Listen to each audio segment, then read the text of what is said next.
incardinant de Saussure, la langue est une pratique des sujets appartenant à une même communauté. L'éducation a pour but de former des êtres humains capables de soutenir leur société dans sa dimension esthétique, morale, physique, affective et intellectuelle. Cependant, pouvons-nous parler d'éducation créative et épanouie sans prendre en compte la langue? L'article 5 de la Constitution haïtienne de 1987 stipule que le créole est la langue qui unit tous les êtres haïtiens. Le français et le créole sont deux langues officielles de la République. En 1982, le ministre Joseph Jean-Claude, dans une interview, affirme que 95% des gens en Haïti parlent le créole, 5% bilingue. Cependant, l'enseignement en créole est en français. Pouvons-nous parler d'éducation en français dans un pays essentiellement créolophone? Nous allons poser cette problématique en imposant quels sont les impacts de l'enseignement en français dans un milieu essentiellement créolophone et le fait de prioriser le créole comme langue d'enseignement ne permettra-t-il pas l'épanouissement de l'élève haïtien?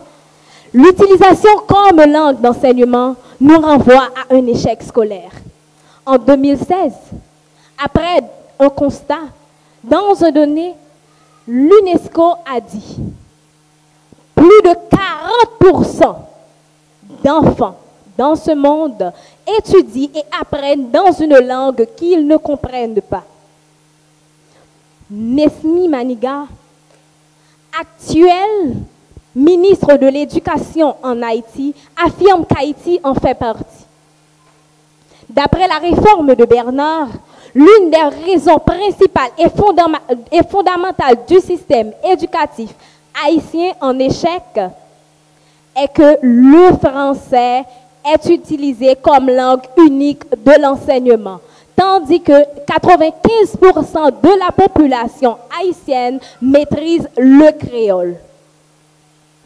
Dans un article du journal Le Nouvelliste, l'ancien ministre de l'Éducation dans les années 1994-1995, Emmanuel Buteau, affirme que 90% d'élèves haïtiens ne parlent pas français. 45 000 enseignants dans le système primaire et secondaire sur ces 45 000, 80% ne parlent pas français. Pourtant, l'éducation, ceux qui l'enseignent sont en français. Comment? Prenons en compte le taux de rendement au baccalauréat dans les années 2016-2017. Plus de 70% d'échecs. Comment ne pas s'attendre à cela? Puisque l'enseignement est en français et les explications sont en créole. Cependant, l'échec scolaire n'est pas le seul enjeu de l'enseignement en français dans un milieu créolophone. Nous faisons place à une déculturation. Toutefois, nous ne pouvons pas seulement prendre en compte les méfaits du français dans l'enseignement haïtien, parce que le français est aussi un outil de bénéficiation au profit des élèves haïtiens, puisque des livres, la majeure partie des livres que nous utilisons, l'Internet et autres, sont en français. N'oublions surtout pas que le créole est de père au vaudou. Ils sont proprement haïtiens. N'oublions pas que le créole est issu de notre soif de liberté, de notre union et du désir que manifestaient nos aïeux d'avoir une langue propre. Mais il faut souligner que l'échec scolaire, la déculturation, ne sont pas les seuls méfaits du créole dans l'enseignement haïtien. Le fait de prioriser le français dans l'enseignement haïtien est un outil d'exclusion sociale. Analysons ensemble la situation où les membres du Golden Team demandent l'avis du public. Seulement les gens capables de parler le français s'exprimeront. Je tiens aussi à souligner l'exclusion des écoles publiques de la ville par rapport aux écoles dirigées, dites écoles où les enfants sont surestimés parce qu'ils parlent le français. Est-ce que cela veut dire que le lycée n'a pas d'élèves qui peuvent parler, qui peuvent s'exprimer en créole, mais qui apportent de bonnes idées? Non.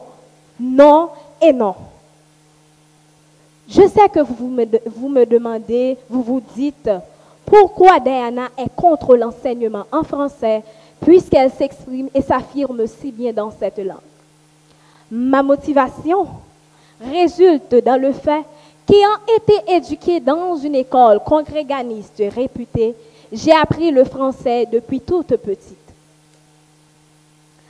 Ayant appris le français depuis toute petite, je savais que le français était la langue de l'enseignement. Cependant, j'étais beaucoup frustrée en regardant les enfants d'autres écoles qui ne savaient pas s'exprimer en français sans faire de faute de syntaxe, de faute de grammaire, alors que le français était la langue de base de l'enseignement. C'était la langue utilisée pour faire comprendre aux élèves ce qu'il fallait. Mais ils maîtrisaient le créole en entrant chez eux.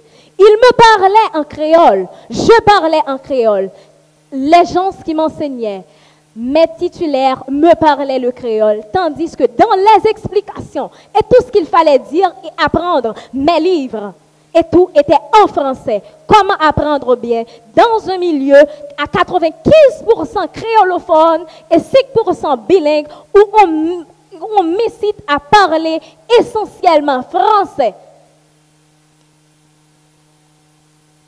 Évoluant dans le système éducatif, ils avaient beaucoup de mal, j'avais beaucoup de mal à prendre cette mise. Mais je me suis forgée et j'ai appris. Je félicite Golden Team d'avoir permis aux sourds et aux muets de prendre part à cette activité. Bravo Golden Team, quel exemple d'inclusion. Cependant, j'aurais été plus émerveillée si l'on traduisait mes dires en créole, puisque nombreux sont les membres de mon public qui ne comprennent pas ce que je dis, parce qu'ils ne maîtrisent pas le français, tandis qu'ils l'apprenaient à l'école. Voulez-vous vraiment continuer avec cette pratique? En somme, vous-même, ministre de l'Éducation nationale, commencez par mettre le curriculum, les programmes détaillés en créole. Vous, sociologues haïtiens, copiez Yves Desjans, produisez en français pour permettre à nos professeurs d'histoire et de géographie de mieux dispenser leur cours et de mieux nous faire part aux activités culturelles et intellectuelles, de mieux nous entrer dans le culture haïtien. L'échec scolaire, le taux de déculturation est dû à un enseignement en français dans un milieu essentiellement créolophone. Remédier, comme Yves Desjans, à l'instar de M. Mégis Célestin et Alain Bertholin. Merci.